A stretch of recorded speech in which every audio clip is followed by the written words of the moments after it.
ഇപ്പൊ പെൺകുട്ടികൾ പറഞ്ഞുകൊണ്ടിരിക്കുക, എന്തിനാ കല്യാണമില്ലാതെയും ജീവിച്ചുകൂടെ? ഒരു മനുഷ്യന്റെ ബേസിക് സാധനമാണ്, ബേസിക് തേഴ്സ്റ്റ് എന്ന് പറയുന്നതാണ് വെള്ളം കുടിക്കുക ദാഹിച്ചാൽ എന്നത്. ഇതേപോലൊരു മനുഷ്യന്റെ ബേസിക് തേഴ്സ്റ്റ് തന്നെയാണ് ഈ പറയുന്ന രീതിയിൽ മാനുഷികമായ വികാരങ്ങളാണ് നമ്മൾ പറയുന്ന സംസർഗം എന്നൊക്കെ പറയുന്നത്. ഞാൻ അതിനെ ഇവിടെ കുട്ടികളൊക്കെ ഉണ്ടായതുകൊണ്ട് വിശദീകരിച്ചു പറയുന്നില്ല. അതെന്തായാലും ഈ ലോകത്തിൽ നടപ്പിലാക്കണം. കാരണം മനുഷ്യൻ അങ്ങനെയാണ് സൃഷ്ടിച്ചിട്ടുള്ളത്. അതിന് അള്ളാഹു കനിഞ്ഞരുളിയ ദൈവം തന്നെ പറഞ്ഞിട്ടുള്ള ഒന്നാണ് വിവാഹം. അല്ലെങ്കിലും അത് നടക്കും, പക്ഷെ അത് അന്യായമായ ലോകത്തിലൂടെ നടക്കും, മോശപ്പെട്ട ലോകത്തിലൂടെ നടക്കും. അപ്പൊ കുട്ടികൾ ചോദിക്കാണ്, എന്തിനാണ് മാരേജ്? ഇന്നത്തെ കാലഘട്ടത്തിലെ ചോദ്യമാണ്, എന്തിനാ മാരേജ്? വേറൊരു ചോദ്യമാണ്, എന്താ ഇപ്പോൾ കുറച്ചൊന്ന് ആൺകുട്ടികളും പെൺകുട്ടികളും കൂടി ഒന്നിച്ചിരുന്നാൽ അല്ലെങ്കിൽ ഒന്നിച്ചു നടന്നാൽ അതിനെ പിന്താങ്ങുന്ന രാഷ്ട്രീയവും. ഞാൻ രാഷ്ട്രീയത്തിൻ്റെ പേരെടുത്ത് പറയുന്നില്ല, കാരണം ആൺകുട്ടികളെ പോലെ പെൺകുട്ടികളും അത് നേരെ ഓപ്പോസിറ്റ് പറയുന്നില്ലല്ലോ. നിങ്ങൾ ശ്രദ്ധിച്ചിട്ടുണ്ടോ? അത് ശ്രദ്ധിച്ചിട്ടുണ്ടോ നിങ്ങൾ? ആൺകുട്ടികളും പെൺകുട്ടികളും ഒരേപോലെ ആകണം എന്ന് പറയുമ്പോൾ വലിച്ചുകൊണ്ടിരുന്നത് ആൺകുട്ടികളെ സൈഡിലേക്കാണ്.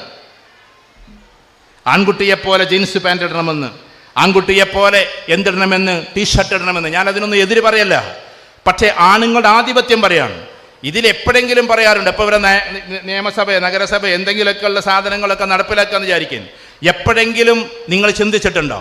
ആരോ എനിക്കൊരു നെഗറ്റീവ് കമൻ്റ് എഴുതിയിരുന്നു, പിണറായി വിജയൻ സാരി ഉടുക്കുമോ എന്ന് ഞാൻ ഏതോ പ്രസംഗത്തെ ചോദിച്ചു അത്രേ. ഈ പെണ്ണുങ്ങളെപ്പോലെ ആണുങ്ങളും വേണമെന്ന് പറയുമ്പോൾ എന്ത് വേണം? ഇവരൊരു ദിവസമെങ്കിലും ചുരിദാറിട്ട് വരണം, അപ്പോഴല്ലേ ഈക്വൽ ആവുള്ളൂ. ശരി, 3 ദിവസം പെൺകുട്ടികൾ പാൻറ്റും ജീൻസും ഇടാം, പക്ഷേ ഇപ്പുറത്ത് 3 ദിവസം ആൺകുട്ടികൾ എന്താക്കണം? ആ സമയത്ത് നിങ്ങളെന്താ പറയാത്തെ? ആൺകുട്ടികളുടെ ഡ്രസ്സൊന്നും മാറൂല, ആ ആധിപത്യം എന്നുണ്ടാവും. ഫ്ലൈറ്റിലെ ഹെയർ ഹോസ്റ്റസ് അവർക്ക് ഇഷ്ടപ്പെട്ടിട്ടൊന്നുമല്ല ഇത് ഇടുന്നത്. അവർ വളരെ ഇങ്ങോട്ട് കയറിയിട്ടുള്ള സാധനം ഇടാൻ ആരാ പറയുന്നത്? ആൺവർഗമാണ്. അവർക്ക് ഇഷ്ടപ്പെട്ടിട്ടൊന്നുമല്ല ഇത് ഇടുന്നത്. അവരത് കഴിഞ്ഞ് ആ ഡ്യൂട്ടി കഴിഞ്ഞ് അവരെ നല്ല സാരിയൊക്കെ എടുത്തിട്ടാണ് പോകുന്നത്. ആരോ പറയുന്നതാണ്. ഈ ലോകത്തിൽ അങ്ങനെ ഒരു ആധിപത്യമുണ്ട്. എവിടെ എടുത്താലും ആൺവർഗത്തിൻ്റെ ഒരു ആധിപത്യം. എന്നിട്ട് അതെല്ലാം കൂടി ഒരു മതത്തിൻ്റെ പേരിൽ കൊണ്ടുവന്നിടുകയും ചെയ്യും. ആ ആൺവർഗത്തിൻ്റെ ആധിപത്യത്തിൽപ്പെട്ടതാണ് ലോകത്തിൽ ഏറ്റവും ടോപ്പ് എഴുത്തുകാരെടുത്ത് നോക്ക്. എത്രയോ പെണ്ണുങ്ങൾ അതിമനോഹരമായി എഴുതിയിട്ടുണ്ട്. ഷേക്സ്പിയറിന് എഴുതി കൊടുത്തത് പോലും ഒരു പെണ്ണാണ് എന്ന് ക്രിറ്റിസിസം ഉണ്ട്. ദസ്തേവിസ്കിയായത് ഓടയിൽ നിന്ന് കൊണ്ടുവന്നിട്ട് അതിമനോഹരമായി എഴുത്തുകാരനാക്കിയത് ദസ്തേവിസ്കി അന്ന കെർനീന എന്ന് പറയുന്ന പെൺകുട്ടിയാണ്. ആ അന്നയെ കുറിച്ചിട്ട് അധികമൊന്നും നമ്മൾ ചർച്ച ചെയ്യുന്നില്ല. ഇങ്ങനൊരു പുരുഷാധിപത്യത്തിന്റെ ലോകം വന്നിട്ട് അവർക്ക് പേക്കൂത്തുകൾ നടക്കാൻ വേണ്ടിയിട്ട് ആൺവർഗത്തെയും പെൺവർഗത്തെയും അങ്ങനെയാക്കണം ഇങ്ങനെയാക്കണം എന്ന് പൊളിറ്റിക്സിലൂടെ പറഞ്ഞുകൊണ്ടിരിക്കുകയാണ്. അവിടെയാണ് നമ്മുടെ പ്രശ്നം. പോളിറ്റിക്സിലൂടെ പറഞ്ഞുകൊണ്ടിരിക്കുകയാണ്. അങ്ങനെ അതിനു വേണ്ടിയിട്ട് വലിയ വലിയ സമരമുഖകൾ മനസ്സിൻ്റെ ഉള്ളിലെങ്കിലും ചേർക്കുകയാണ്. അപ്പം എന്താ വേണ്ടത്? നിരീശ്വരവാദത്വത്തിൻ്റെ അങ്ങോട്ടും ഇങ്ങോട്ടും അടികുടമ്പൻ ജീവിതത്തിൻ്റെ ഒരു ലോകം തീർത്തിട്ട് വേണം ഇവരെ ഭിന്നമാക്കാൻ, ഇവരെ ഛിന്ന ഭിന്നമാക്കാൻ. ഞാൻ പറയുന്നത് മനസ്സിലാവുണ്ടോ? നിങ്ങൾ കുറേ നേരമായിട്ട് ഇരിക്കുന്നതുകൊണ്ട് പ്രയാസമില്ല എന്നുണ്ടെങ്കിൽ ഒന്ന് എഴുന്നേറ്റിട്ടൊന്ന് ഇരുന്നാട്ടെ. പ്രയാസമില്ലെങ്കിൽ കേട്ടോ, ഉസ്താദുമാരൊക്കെ അവിടെ ഇരുന്നോളി കേട്ടോ, പ്രായം ചെന്നവരൊക്കെ അവിടെ ഇരുന്നോളി. അടുത്തുള്ളവർക്കൊന്ന് കൈ കൊടുത്താട്ടെ ഇൻഷാ അല്ലാഹ്. ഇതൊരു ക്യാമ്പായിട്ട് കണ്ടാൽ മതി. നമ്മൾ ഇതുവരെ അടുത്തുള്ള ആൾക്ക് ചിലപ്പോൾ ഒരു കൈ കൊടുത്തിട്ടുണ്ട്. ഇവിടുത്തെ ഒന്നാണ് കൊടുത്തേക്കും. അടുത്തുള്ള ആൾക്കൊരു കൈയൊക്കെ കൊടുത്തിട്ട് ഉഷാറായിട്ട് ഇൻഷാ അല്ലാഹ് ഒന്ന് ഇരുന്നാട്ടെ. ഒന്ന് കുറച്ച് കഴിഞ്ഞിട്ട് ഒന്ന് എഴുന്നേറ്റ് ഇരിക്കുന്നത് നമ്മുടെ ശരീരത്തിനും നല്ലതാണ്. ഇരുന്നോളി. എണീറ്റുകാണ്ട് ഇങ്ങനെ പോവല്ലേ കേട്ടോ, അവിടെ തന്നെ ഇരിക്കും. അപ്പം ഏത് രാഷ്ട്രീയത്തിലൂടെയാണ്? ശ്രദ്ധിക്കണേ, ഞാൻ പറയുന്നത് വളരെ ശ്രദ്ധിച്ച് കേൾക്കണം. ഏത് രാഷ്ട്രീയത്തിലൂടെ ഇപ്പോൾ നമ്മൾ പോയിക്കോട്ടെ. ഫോർ എക്സാമ്പിൾ, നിയോ ലിബറലിസ്റ്റിൻ്റെ ഒരു നേതാവിനോട് ചോദിക്കുകയാണ്, വ്യക്തിഹത്യ നമ്മൾ ചെയ്യുന്നില്ല, ഒരു നേതാവിനോട് ചോദിക്കുകയാണ്, ഒരു ഉമ്മാക്കും മോനക്കും അല്ലെങ്കിൽ ഒരു മാതാവിനും മകനും മോശമായൊരു ചിന്ത പരസ്പരം തോന്നിക്കഴിഞ്ഞാൽ അതിലെന്തെങ്കിലും പ്രശ്നമുണ്ടോയെന്ന്. നിങ്ങൾ കണ്ടിട്ടുണ്ടാകുമ്പോൾ വീഡിയോ, എന്തെങ്കിലും പ്രശ്നമുണ്ടോ? എവിടെ എത്തി നിയോ ലിബറലിസം എന്ന് ആലോചിച്ച് നോക്കിയാട്ടെ. അയാൾ പറഞ്ഞ മറുപടി എന്താണെന്നറിയോ? അതിനെന്താ പ്രശ്നം എന്നാണ്. ഒരു മാതാവിന് തോന്നുകയാണ് മകനോട് അങ്ങനെ മോശമായ രീതിയിലൊക്കെ ജീവിക്കണം എന്ന് തോന്നിക്കഴിഞ്ഞാൽ അതിനെന്താ പ്രശ്നം? What's the issue behind that? അതിൻ്റെ പിന്നിൽ എന്ത് ഇഷ്യൂ ആണുള്ളത്? തോന്നിയ മാതിരി ആകാം എന്ന് മൂപ്പരിങ്ങനെ പറയാം. മൂപ്പർക്കും കീ ജയ് വിളിക്കാൻ ലക്ഷക്കണക്കിന് ആൾക്കാരാണ്. മുമ്പ് ഞാൻ എപ്പോഴും ഒരു പ്രസംഗം പ്രസംഗിച്ചു. ആ പ്രസംഗം എനിക്ക് കേട്ടതിൻ്റെ ശരി പേടിയാണ്. പക്ഷേ അത് കേരളത്തിലൊന്നും ഇല്ലല്ലോ, വെറുതെ പറഞ്ഞിട്ടില്ല. യൂറോപ്പിൽ നടക്കുന്നൊരു സംഭവം പറഞ്ഞതാണ്. കീ എക്സ്ചേഞ്ച് വിശദീകരിച്ച് ഞാൻ പറഞ്ഞില്ല. അത് എറണാകുളത്ത് നടന്നു. 5 ഭാര്യമാർ പോവുക, 5 ഭർത്താക്കന്മാർ കൂടെ 5 വണ്ടിയിലാണ് പോണത്. എന്നിട്ട് ഒന്നിച്ച് എറണാകുളത്ത് നിന്ന് ഫുഡ് കഴിക്കുക. ഫുഡ് കഴിച്ചതിന് ശേഷം അപ്പോഴും കെട്ടുന്നത് പെണ്ണിൻ്റെ കണ്ണാണ്. അവിടെ വിഷയം. ആണിൻ്റെ കണ്ണ് കെട്ടണില്ല. എല്ലാ കറുത്ത ഇതായിട്ട് അല്ലെങ്കിൽ അവരുടെ ഷാള് വാങ്ങിയിട്ട് കിട്ടുക. നിങ്ങൾ വായിച്ചില്ലേ പത്രത്തിൽ? എന്നിട്ട് പോയിട്ട് കീ എക്സ്ചേഞ്ച് എന്ന് പറഞ്ഞാൽ ചാവി ഷഫിൾ ചെയ്തിട്ടാണ് ഇടും. എന്നിട്ട് ഏത് ചാവിയാണോ എടുക്കുന്നത് ആ വണ്ടിക്കാരൻ്റെ കൂടെ അന്ന് പോവുക. ഞാൻ പറയുമ്പോൾ നിങ്ങൾക്ക് ജാള്യത തോന്നും, ഇയാൾ എന്തൊക്കെയായി പ്രസംഗിക്കുന്നത് നിങ്ങൾക്ക് തോന്നും. ഞാൻ കാലഘട്ടത്തെ വായിച്ചുകൊണ്ട് പറയുന്നത്, ഈസ് ഇറ്റ് നിയോ ലിബറലിസം? നിങ്ങൾ പറയുന്ന ലിബറലിസം ഇതാണോ? 5 ആളുകൾ തമ്മിൽ ടൂർ പോയിട്ട് അവസാനം ഭാര്യമാരെ എക്സ്ചേഞ്ച് ചെയ്യുന്നതിന് അവർക്ക് പറയാൻ മടിയായതുകൊണ്ട് കീ എക്സ്ചേഞ്ച് എന്ന പേര് കൊടുത്തിട്ട് അങ്ങനെ പോലും ജീവിക്കുന്ന ജീവിതം തെറ്റില്ല എന്ന് പറയുന്ന നിയോ ലിബറലിസത്തിന്റെ കാലത്ത് നമ്മൾ മനസ്സിലാക്കണം, ഈ അജണ്ട ഇങ്ങനെ വന്ന് വന്ന് വന്ന് വന്ന് അവസാനം നമ്മുടെ വീടിന്റെ മുറ്റത്തേക്ക് എത്തുന്നത് വരെ ഈ യൂണിറ്റിയുടെ യഥാർത്ഥമായ ആഴം നമുക്കറിയില്ല. ഈ കാണുന്ന അചഞ്ചലമായ വിശ്വാസത്തിന്റെ പ്രമാണങ്ങൾ നമുക്കറിയില്ല. വന്ന് വന്ന് വന്ന് സ്വന്തം മാതാവിനെ, എന്നോടൊരു മാതാവ് കൗൺസിലിങ്ങിൽ പറഞ്ഞൊരു സംഭവമുണ്ട്, ഞാൻ ഏതൊരു സ്പീച്ചിൽ പറഞ്ഞിട്ടുണ്ട്. എന്നെ വിളിച്ചിട്ട് കരഞ്ഞോണ്ട് പറയാം, സാറേ നിങ്ങൾ എനിക്കൊരു അരമണിക്കൂർ സമയം തരുമോ? അപ്പം ഞാൻ പറഞ്ഞു, ഇല്ല, ഞാനിപ്പോൾ സമയം കൊടുക്കാൻ എൻ്റെ അസിസ്റ്റന്റുമാരായി 4-5 ആൾക്കാരുണ്ട്, ആരെങ്കിലും സമയം ഞാൻ വാങ്ങിത്തരാം. ഞാൻ വിളിച്ചു പറഞ്ഞാൽ അവർ സമയം തരും. അവർ സാർ എനിക്ക് നിങ്ങളെ തന്നെ കിട്ടണം. അവസാനം ഞാൻ പറഞ്ഞു, ഇല്ല, നിങ്ങൾ അവരുടെ അടുത്ത് പോയിക്കോളൂ, ഞാൻ ഈ പരിപാടിയെ നിർത്തിവെച്ചിട്ടുണ്ട് എന്ന് പറഞ്ഞപ്പോൾ ആ സ്ത്രീ കരയാണ്. അപ്പം ഞാൻ പറഞ്ഞു, എന്താ പ്രശ്നം? കരയുന്ന ഒരാളുടേത് കേൾക്കണമല്ലോ. ഞാൻ പറഞ്ഞു, എന്താ പ്രശ്നം എന്ന് ചോദിച്ചു. അപ്പോൾ സാർ, എൻ്റെ മകൻ ഇങ്ങനെയൊക്കെ ചില ഇതിലൂടെയൊക്കെ സഞ്ചരിക്കുന്ന ഒരാളാണ്. അപ്പം കുറേശ്ശൊക്കെ മയക്കുമരുന്നൊക്കെ ഉപയോഗിക്കുന്നുണ്ട്. അപ്പം ഞാൻ ചോദിച്ചു, അതിനെന്താ പ്രശ്നം? അതൊന്ന് കൗൺസിലിംഗ് ചെയ്ത് മാറ്റിയാൽ പോരെ. അതല്ല സാർ എൻ്റെ പ്രശ്നം, അവൻ രാത്രിയിൽ വന്നിട്ട് എൻ്റെ കതക് മുട്ടുന്നു എന്നാണ്. രാത്രിയിൽ വന്നിട്ട് എൻ്റെ കതക് മുട്ടുന്നു എന്ന്. എൻ്റെ പ്രിയപ്പെട്ട സഹോദരിമാരെ, നിയോ ലിബറലിസം പോയി എവിടെ എത്തി എന്ന് നമ്മൾ ആലോചിക്കും. ഞാനൊരു സൈക്കോളജിസ്റ്റായിട്ട് നിങ്ങളോട് പറയാം, എല്ലാം കൂടി നിങ്ങളുടെ മുമ്പ് പറഞ്ഞാൽ അവസാനം നമുക്ക് ഭ്രാന്തായി പോവും. ഇങ്ങനെ മനുഷ്യൻ മാറിക്കൊണ്ടേയിരിക്കുകയാണ്.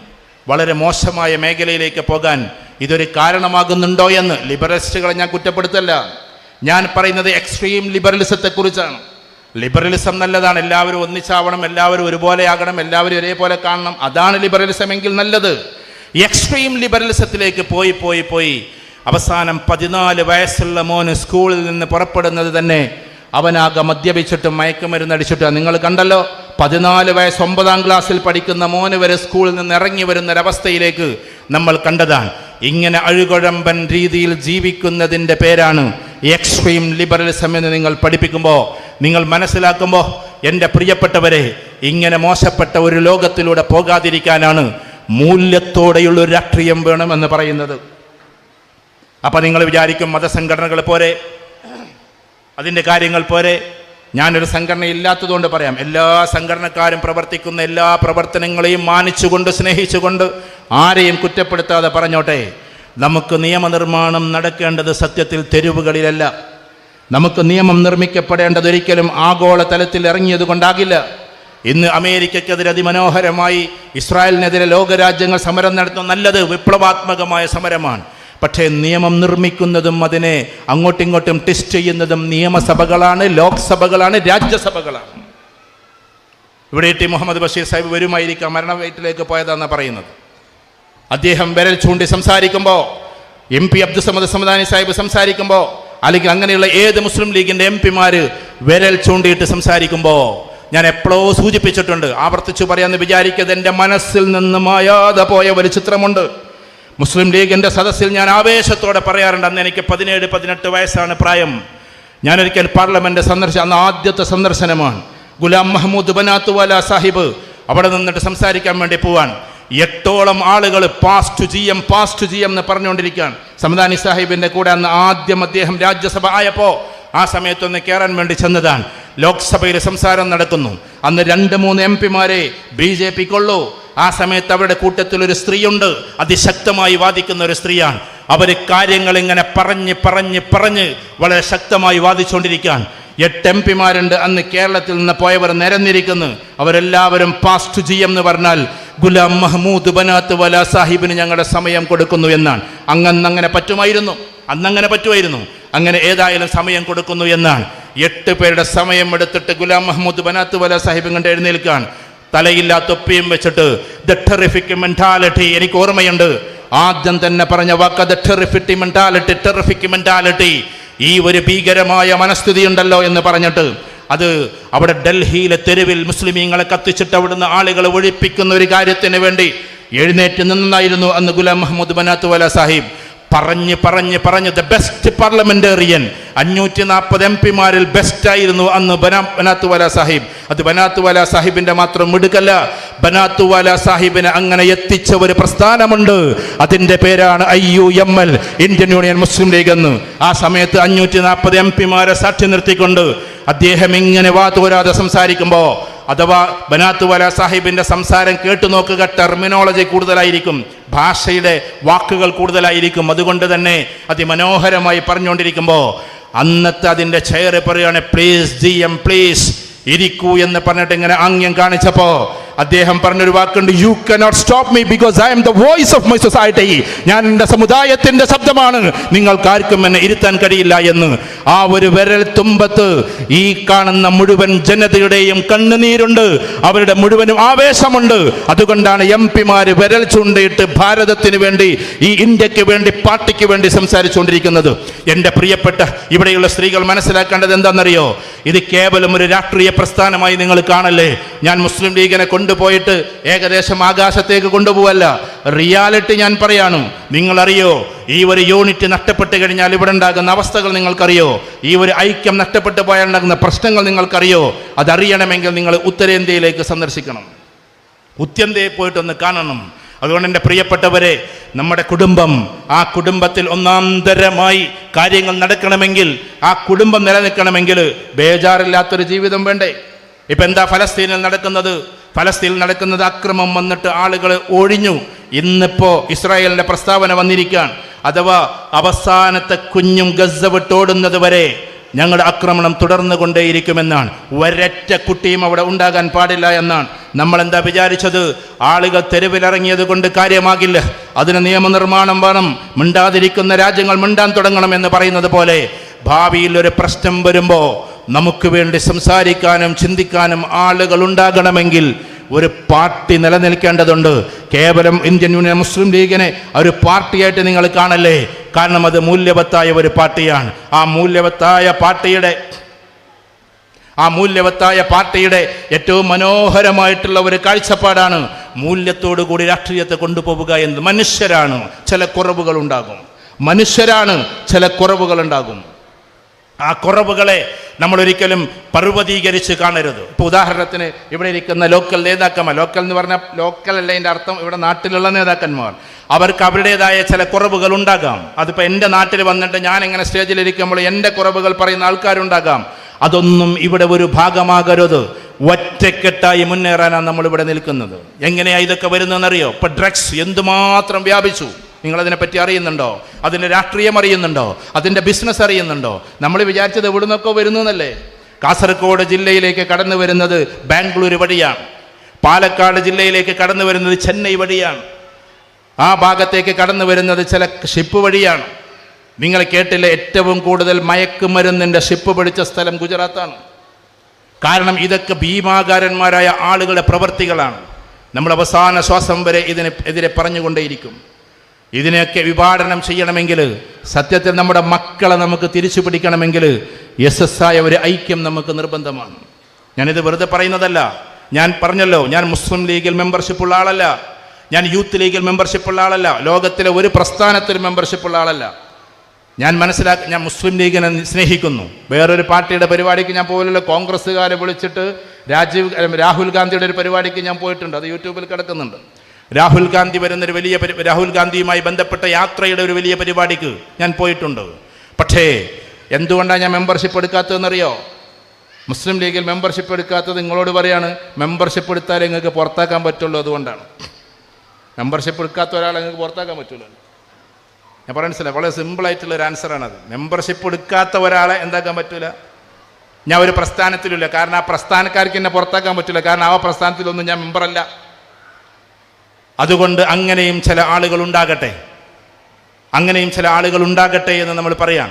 ഞാൻ വലിയ സംഭവമാണെന്ന് പറയല്ല, എല്ലാവർക്കും വേണ്ടി സംസാരിക്കാനും ആളുകൾ ഉണ്ടാകട്ടെ എന്ന പ്രാർത്ഥനയാണ് നമുക്കുള്ളത്. ആരെയും വിവേചിച്ചു കാണാതെ, ഒരു കുപ്പായത്തെ മോശമായി കാണാതെ, ഒരു കളറിനെയും മോശമായി കാണാതെ, നല്ല അവസ്ഥയിൽ എല്ലാവരെയും സ്നേഹിച്ച് നെഞ്ചിൽ ചേർക്കുന്ന ആളുകൾ ഉണ്ടാകട്ടെ. അങ്ങനെ ഒരു പ്രസ്ഥാനത്തിൻ്റെ പേര് കൂടിയാണ്, ഞാൻ വീണ്ടും ആവർത്തിച്ചു പറയുന്നു, KMCC എന്ന് നിങ്ങൾ തിരിച്ചറിയണം. കാരണം കഴിഞ്ഞ കാലത്ത് കൊറോണ വന്നപ്പോൾ ഫ്ലൈറ്റുകൾ ഓരോന്നോരോന്നായി അവിടെ നിന്ന് കടന്നു വരുമ്പോൾ അവസാനം കേരളത്തിൻ്റെ മുഖ്യമന്ത്രിക്ക് എന്താണ് ചെയ്യേണ്ടത് എന്ന വിവേചനം പോലില്ല. എല്ലാവരും അന്തം വിട്ട് നിൽക്കാൻ.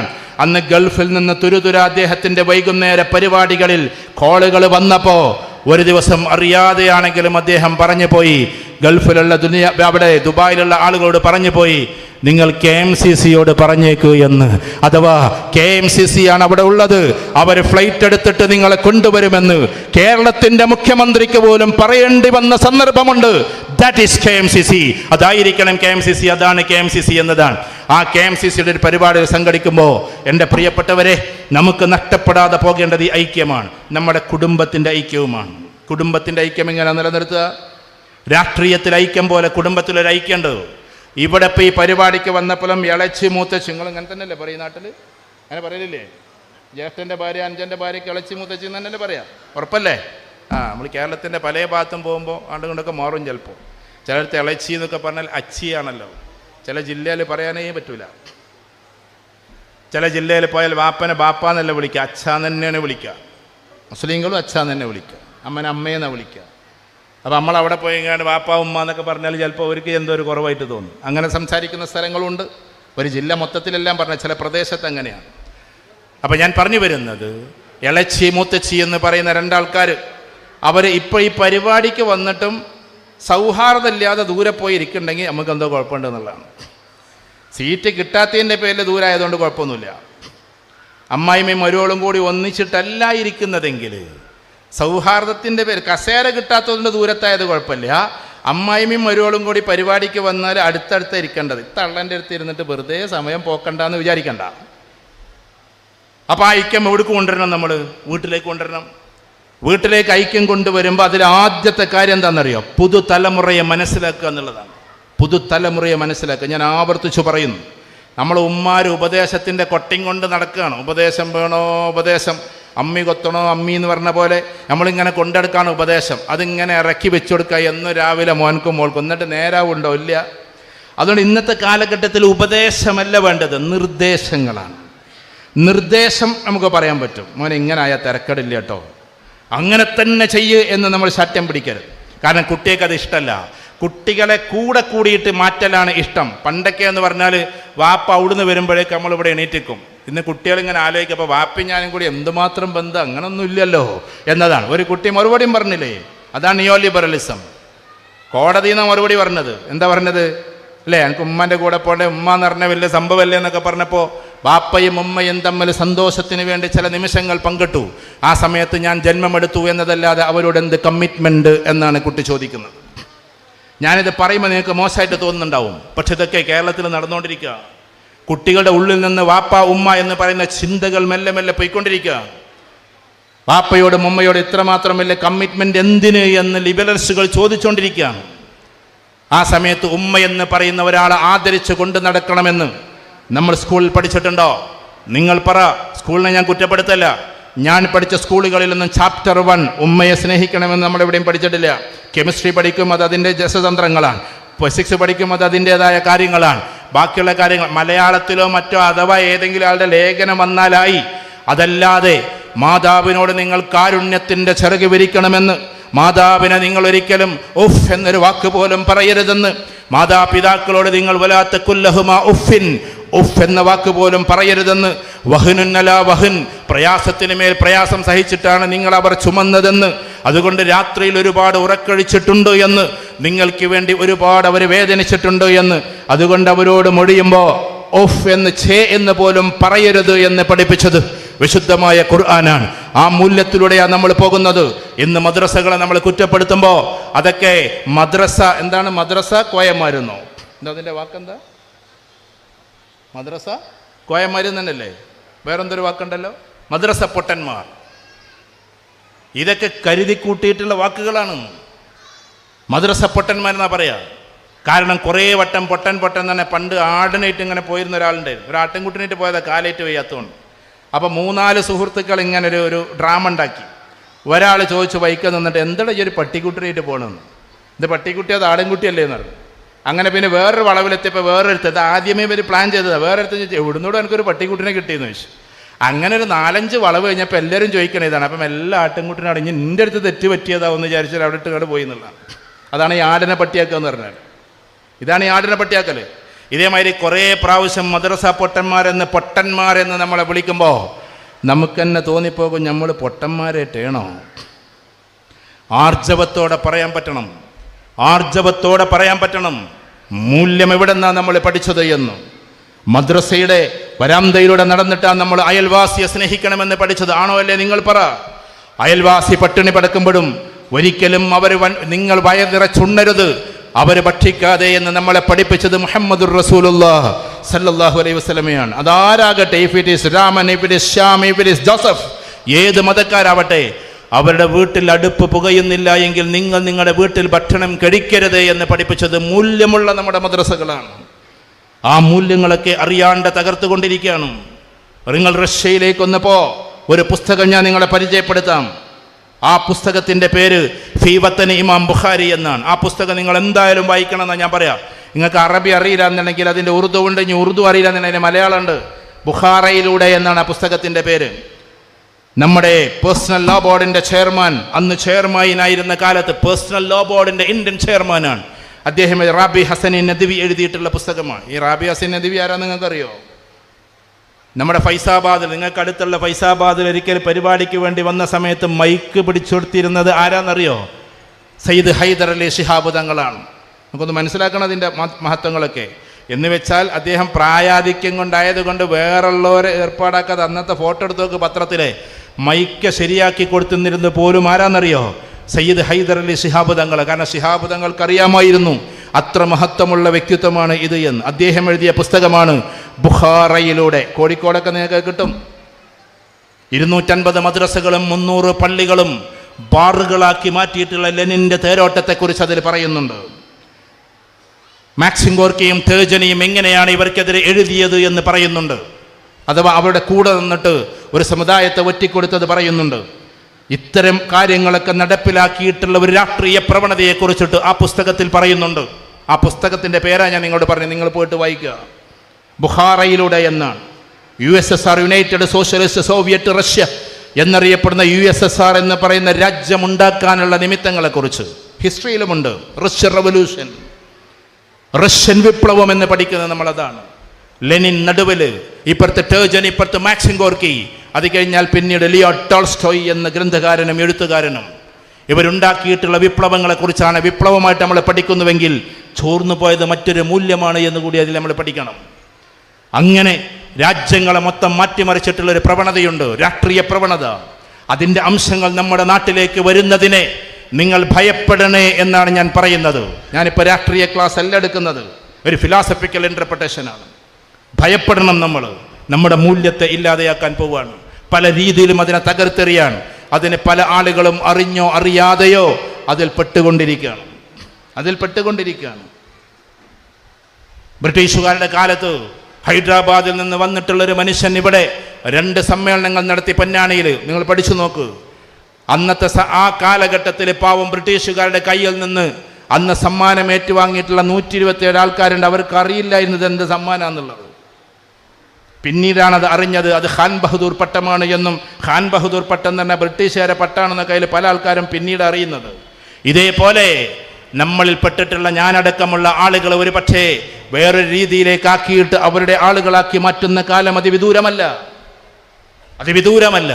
നമ്മളാരും അതിൽപ്പെടാതെ ഒരൈക്യത്തോടു കൂടി നിൽക്കാനാണ് ഞാൻ പറയുന്നത്. അതിന് വീട്ടിലേക്ക് തന്നെ നമുക്ക് മടങ്ങാം. പുതിയ തലമുറയെ നമ്മൾ അറിയണം. പുതിയ തലമുറയെ നമ്മൾ ഒരിക്കലും കുറ്റപ്പെടുത്തല്ലേ. അവരൊന്നും മുടിയൊന്നിങ്ങനെ മാറ്റിവെറ്റി എന്നതിൻ്റെ പേരിൽ, അവർ ചിലപ്പോൾ ടറഫിലേക്കൊന്ന് കളിക്കാൻ പോയി എന്നതിൻ്റെ പേരിൽ സംശയാസ്പദമായി അവരെ കുറ്റപ്പെടുത്തും. ഒറ്റ വട്ടം. പണ്ടൊക്കെ ഞങ്ങളൊക്കെ ചെറുപ്പത്തിൽ ഞങ്ങൾ കളിക്കാൻ പോയിരുന്ന കാലത്ത് എടാ വീഡിയോ കളിക്കാനുണ്ടോ എന്ന് 100 വട്ടം ചോദിച്ചാൽ ഞങ്ങൾ വരിക്ക് പോവില്ല. മനസ്സിലായോ? നേരെ മറിച്ചിട്ട് ഇപ്പോഴത്തെ കുട്ടികളോട് അറിയാതെ എങ്ങാനും ഈ വലിക്കലുണ്ടോ എന്ന് ചോദിച്ചാൽ വലിക്കാത്ത കുട്ടി 2ാമത്തെ തവണ വലിക്കും. അതുകൊണ്ട് നിങ്ങൾ ഈ സംശയാസ്പദമായ ചോദ്യങ്ങളായിട്ട് പോകരുത്. ഞാൻ സൈക്കോളജി ഇപ്പോൾ പറഞ്ഞത്, പുതിയ കുട്ടികൾക്ക് ഭയങ്കര ഈഗോ ആണ്. അവർ നല്ല നന്മയുള്ളവരുമാണ്. നന്മയുള്ളവർ. ഈ ഒരു 4-5 ദിവസം കൊണ്ട് എൻ്റെ പ്രിയങ്കരനായ സുഹൃത്ത് അമീദ് പാറമ്മലിൻ്റെ കുട്ടി ആക്സിഡൻ്റായി പിടഞ്ഞുകൊണ്ടിരിക്കുകയാണ്, ഛർദ്ദിച്ചുകൊണ്ടിരിക്കുകയാണ്, ബ്ലഡ്. ഓടി വന്ന് കുറേ കുട്ടികൾ, ഇവൻ്റെ കൂട്ടുകാർ. ആ കൂട്ടുകാരിൽ ഞാനിങ്ങനെ നോക്കുമ്പോൾ 35-40 ആളുകൾ. എത്ര മണി വരെ എന്നറിയോ? മൊയ്നലി തങ്ങൾ ഉണ്ടായിരുന്നു. മൊയ്നലി തങ്ങൾ അതിലൂടെ പോകുമ്പോൾ ഈ വാർത്ത കേട്ട് വന്നിട്ട് പാവം 3:30 മണിക്ക് അവിടുന്ന് ആശുപത്രിയിൽ നിന്ന് പോയത്. അവിടെ മൊത്തത്തിൽ നിറഞ്ഞു നിന്നത്, ആ നട്ടപ്പാതിരക്കും ഓടി വന്നത് കേവലം 18-നും 20-നും ഒക്കെ വയസ്സിൻ്റെ ഇടയിലുള്ള ഇവൻ്റെ പ്രായമുള്ള കുട്ടികളാണ്. അതുകൊണ്ട് നമുക്കൊരു അപകടം വരുമ്പോൾ ഈ പാവം തെരുവിലിരിക്കുന്ന മക്കളിൽ നിന്ന് നമ്മൾ കളിയാക്കുന്നവരെ ഉണ്ടാകൂ, അത് നമ്മൾ തിരിച്ചറിയണം. അത്തരം മക്കളെ നമ്മൾ ഒരിക്കലും കുറ്റപ്പെടുത്തിയിട്ട് വിമർശിച്ച് കൊണ്ടുപോകല്ലേ. അതെന്താ ഞാൻ പറയാനുള്ള കാരണം എന്നറിയോ? ഇങ്ങനത്തെ കുട്ടികളെ റാഞ്ചിയെടുക്കലാണ് പലരുടെയും ഉത്തരവാദിത്വം. ഈ പ്രായക്കാരാണല്ലോ എപ്പോഴും നമുക്കെതിരായി നിൽക്കുക. ഏകദേശം ഒരു 13 ആണ്ട് കഴിഞ്ഞാൽ പിന്നെ 24 വയസ്സ് വരെയുള്ള കാലഘട്ടം തന്നെ ഉമ്മാനിപ്പാനൊക്കെ എതിർക്കുന്നൊരു കാലഘട്ടമാണ്. അതിന് റവല്യൂഷൻ എന്നും വിപ്ലവം എന്നൊക്കെ പറഞ്ഞിട്ട് അവർ പേര് കൊടുക്കും. പക്ഷേ അത് താന്തോന്നിത്തരമായിരുന്നു എന്ന് കാലം അവർക്ക് തെളിവ് കൊടുക്കും. പക്ഷെ അപ്പോഴേക്കും അവരും എല്ലാം ഇങ്ങനെ ചിറകി വിരിച്ച് പറന്നിട്ടുണ്ടാവും. പിന്നെ ഏത് കുഴിയിലാണ് പോവുക എന്ന് നമുക്കറിഞ്ഞുകൂടാ. അതുകൊണ്ട് ആ തലമുറയെ കൈകാര്യം ചെയ്യാൻ നമുക്ക് പറ്റണം. ഞാൻ താഴേക്കോട് പഞ്ചായത്തിലാണ് സംസാരിക്കുന്നതെങ്കിലും മലപ്പുറം മണ്ഡലം ചെയ്തൊരു കാര്യം നിങ്ങളോട് പറയാം. മലപ്പുറം മണ്ഡലത്തിൽ എല്ലായിടത്തും ഒരു പരിപാടി നടന്ന് ന്യൂജൻ എന്ന് പറഞ്ഞിട്ട് 3G മീറ്റ് എന്ന് അന്ന് അവർ പേര് കൊടുത്തത്. അന്ന് 3G ആയിട്ടുള്ളൂ, ഇപ്പോഴല്ലേ 5G. ചൈനയിലൊക്കെ 10G ഒക്കെ ആയി. അപ്പോൾ ഏതായിരുന്നാലും ഞാൻ പറഞ്ഞു വരുന്നത്, അന്ന് ഞാൻ പരിപാടിക്ക് അന്ന് മുനവ്വർ തങ്ങൾ ഉദ്ഘാടനം, എന്നെ പ്രസംഗം, ഇങ്ങനെ 2 പരിപാടി മാത്രമേ ഉള്ളൂ. പിന്നെ ഒരാളുടെ ഒരു കൺക്ലൂഷൻ, ഉസ്മാൻ താമരത്തായിരുന്നൊരു കൺക്ലൂഷൻ. ഇങ്ങനെ ക്യാമ്പ് നടത്തി. അപ്പോൾ അതിൻ്റെ നിയമം എന്തായിരുന്നു എന്നറിയോ? യൂത്ത് ലീഗുകാർ അങ്ങോട്ട് വരരുത്, MSF വരരുത് എന്നൊക്കെ പറഞ്ഞിട്ടാണ്. കാരണം പുതിയ കുട്ടികളെ മാത്രം കൂട്ടിയിട്ടുള്ള പരിപാടിയായിരുന്നു. പുതിയ കുട്ടികളെ മാത്രം കൂട്ടിയിട്ട്, ഇതുവരെ MSFലോ യൂത്ത് ലീഗിലൊന്നും ഇല്ലാത്ത വിദ്യാർത്ഥികളെ കൂട്ടിയിട്ട് അതിമനോഹരം. എല്ലാ ക്യാമ്പിലും 300-400 നല്ല ബിരിയാണിയൊക്കെ വിളമ്പിക്കൊടുത്താൽ ഉഷാറ് പരിപാടി. ഞാനൊരു മണ്ഡലത്തിന് ഇങ്ങനെ വാഴ്ത്തി പറയല്ല, അവർ ചെയ്ത പരിപാടി നന്മയാണല്ലോ. അതുകൊണ്ട് പുതിയ തലമുറയിലെ കുട്ടികളെ നമുക്ക് കിട്ടണം. ആ തലമുറയിലെ കുട്ടികളെ ഉപദേശം കൊണ്ട് പോകാതെ നിർദ്ദേശം കൊണ്ടാക്കിയിട്ട് നമ്മുടെ ചാരത്ത് ചേർക്കണം. അത് രാഷ്ട്രീയത്തിന് വേണ്ടിയിട്ടല്ല, മുസ്ലിം ലീഗിന് വോട്ട് ചെയ്യാൻ വേണ്ടിയിട്ടല്ല, ന്യൂ വോട്ടർമാരായതുകൊണ്ടല്ല. ഇവിടുത്തെ മൂല്യം നഷ്ടപ്പെടാതിരിക്കാൻ അവരെ എപ്പോഴും കൂടെ കൂട്ടിക്കൊണ്ട് നടക്കണം.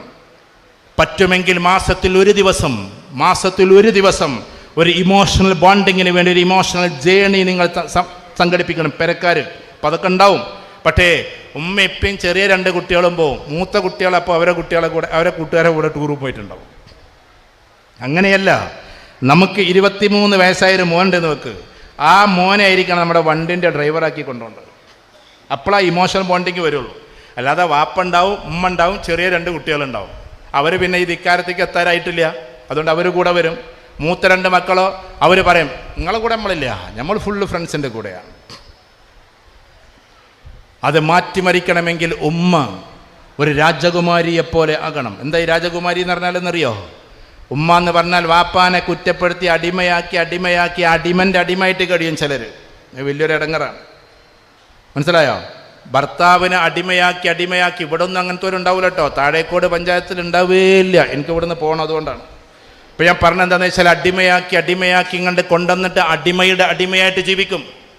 എന്നാൽ ചില പെണ്ണുങ്ങളുണ്ട്, ഭർത്താവിനെ രാജാവാക്കി ആ രാജാവിൻ്റെ രാജ്ഞിയായിട്ട് കഴിയും. എങ്ങനെ കഴിയണം നിങ്ങൾ തീരുമാനിച്ചോളി. അതിന് ഈ മൊയന്ത് ചെങ്ങായി രാജാവാവും വേണം. അല്ല, അതും നാടൻ വർത്താനം പറഞ്ഞോട്ടെ. അതിൻ്റെ ഇടയിൽ നല്ല ഉഷാറായിട്ട് വളരണം. മക്കളെ എങ്ങനെ പഠിപ്പിക്കണമെന്നൊരു ചിന്തയുണ്ടാകണം. നമുക്ക് വിദ്യാഭ്യാസം കുറവാന്ന് വിചാരിക്കും. ഈ വിദ്യാഭ്യാസം കുറഞ്ഞവരുടെ മക്കളാട്ടോ ഇപ്പോൾ ഏറ്റവും നന്നായിട്ട് വിദ്യാഭ്യാസമുള്ളവരാവണത്. ഞാൻ പഠിച്ചത് അങ്ങനെയാണ്.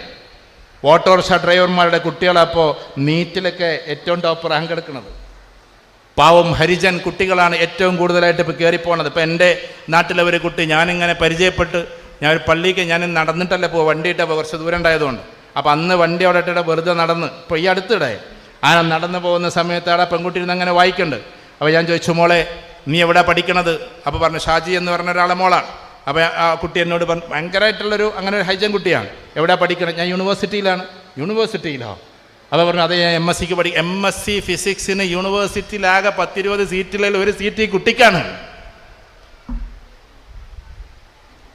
ഇന്ന് പഠിക്കാത്തവരുടെ മക്കൾ പഠിച്ചുകൊണ്ട്, കാരണം പഠിക്കാത്തവനൊരു കിനാവുണ്ട്. എന്താണെന്നറിയോ? എൻ്റെ മക്കൾ എവിടെയെങ്കിലും ഒന്ന് എത്തണം എന്നുള്ളത്. എനിക്കൊന്നും ആയില്ല. ഞാൻ ഗൾഫുകാരൊക്കെ പറഞ്ഞത് KMCCക്കാർ കേൾക്കുന്നുണ്ടല്ലോ. ഈ KMCCക്കാർ എന്ന് പറഞ്ഞാൽ നിങ്ങൾ വിചാരം എന്താണെന്ന്, എല്ലാവരും രാജാക്കന്മാരെന്നാ? അല്ല കേട്ടോ. കുറച്ച് ആൾക്കാരുണ്ട് അതിൽ പൈസ ഉള്ളവർ, ബാക്കിയൊക്കെ പാവപ്പെട്ടവരാണ്. ഞാൻ ഇഷ്ടം പോലെ എല്ലാ മാസത്തിലും എന്ന പോലെ KMCC പരിപാടിക്ക് ദുബായിക്ക് പോകുന്ന ഒരാൾ ഇപ്പോൾ ഈ 18-ാം തീയതി ഉണ്ട്.